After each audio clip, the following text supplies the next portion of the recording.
సొంత సబ్స్క్రైబర్స్ లేరు తెలుసా నాకు. సొంత సబ్స్క్రైబర్స్ ఎక్కడున్నారు నాకు. నా సబ్స్క్రైబర్స్ అనుకోని సబ్స్క్రైబర్స్ ఇంటికి పరిగెట్టుకుని వెళ్ళిపోయే స్వేచ్ఛ ఉందా నాకు. ఎస్ఆర్హెచ్ పేరైన బైడెన్ కాస్ట్ ధ్వంసం అంటే ఏంటో చూపించాడు. ట్రావిస్ హెడ్ కొడితే బౌలర్ల హెడ్ లో పగులుతాయి అన్నట్టుగా విధ్వంసం అంటే ఏంటో చూపించాడు. 5 రోజుల పాటు జరగాల్సిన టెస్ట్ మ్యాచ్ 2 రోజుల్లోనే ముగిసింది. దానికి కారణం ఇంగ్లాండ్ బౌలర్స్ మీద ట్రావిస్ హెడ్ తాండవం చేశాడు. టెస్టుల్లో కూడా T20 ఆడే ఇంగ్లాండ్ వాళ్ళు బజ్ బాల్ అని పేరు పెట్టుకున్నారు. కానీ ఈ రోజు ట్రావిస్ హెడ్ బాల్ అంటే ఏంటో ఇంగ్లాండ్ వాళ్ళకి చూపించాడు. 69 బాల్స్ లోనే సెంచరీ స్కోర్ చేసి ఇంగ్లాండ్ బౌలర్స్ ని కోత కోసాడు. ఈ పాటికే మీకు అర్థమై ఉంటుంది నేను మాట్లాడుతుంది ఆస్ట్రేలియాకి అండ్ ఇంగ్లాండ్ కి మధ్య జరిగిన టెస్ట్ మ్యాచ్ గురించని.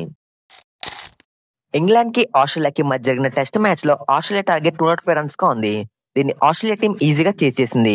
దానికి కారణం ట్రావిస్ హెడ్ ఆడిన ఇన్నింగ్స్. తను 83 బాల్స్ లోనే 123 రన్స్ స్కోర్ చేశాడు. అండ్ తన స్ట్రైక్ రేట్ చూస్తే ఏకంగా 148 గా ఉంది. ఇలాంటి స్ట్రైక్ రేట్ తో T20s లో బ్యాటింగ్ చేస్తారు. కానీ ట్రావిస్ హెడ్ టెస్ట్ లోనే T20 ఆడాడు. యాక్చువల్ గా ట్రావిస్ హెడ్ టెస్ట్ లో మిడిల్ ఆర్డర్ లో బ్యాటింగ్ వస్తాడు. కానీ సెకండ్ ఇన్నింగ్స్ లో తను ఓపెనర్ గా బ్యాటింగ్ వచ్చి 69 బాల్స్ లోనే సెంచరీ స్కోర్ చేశాడు. అండ్ టెస్ట్ లో 4th ఇన్నింగ్స్ లో ఇదే ఫాస్ట్ సెంచరీగా ఉంది. టెస్ట్ లోనే ఎలా ఆడితే నెక్స్ట్ IPL లో ఎలా ఆడుతాడో ఊహిస్తేనే భయంకరంగా ఉంది. ఎస్ఆర్హెచ్ టీం బైడెన్ కాస్ట్ ని రిటైన్ చేసుకుంది. ఇంగ్లాండ్ ప్లేయర్ అయిన ఈ బౌలింగ్ ఆల్రౌండర్ ఫస్ట్ ఇన్నింగ్స్ లో 3 వికెట్స్ అండ్ సెకండ్ ఇన్నింగ్స్ లో 2 వికెట్స్ తీశాడు. టోటల్ గా ఈ మ్యాచ్ లో 5 వికెట్స్ తీశాడు. సెకండ్ ఇన్నింగ్స్ లో ఆస్ట్రేలియా టీం 2 వికెట్స్ కోల్పోతే 2 వికెట్స్ కూడా బైడెన్ కాస్ట్ తీశాడు. అండ్ బ్యాటింగ్ లో 20 రన్స్ స్కోర్ చేశాడు. ఇందులో ఒక 4 అండ్ 2 సిక్సెస్ ఉన్నాయి. తను ఇలాగే పర్ఫామ్ చేస్తే ఎస్ఆర్హెచ్ టీం 7th పొజిషన్ లో బైడెన్ కాస్ట్ ని ట్రై చేయొచ్చు. అప్పుడు ఎస్ఆర్హెచ్ టీం కి ఆప్షన్ లో రసిల్ దొరకపోయినా పర్వాలేదు. ఆ అమౌంట్ ని స్పిన్నర్ కోసం ట్రై చేయొచ్చు. మరి ఈ ఇద్దరి పర్ఫార్మెన్స్ మీకు అనిపించిందో కామెంట్ చేయండి.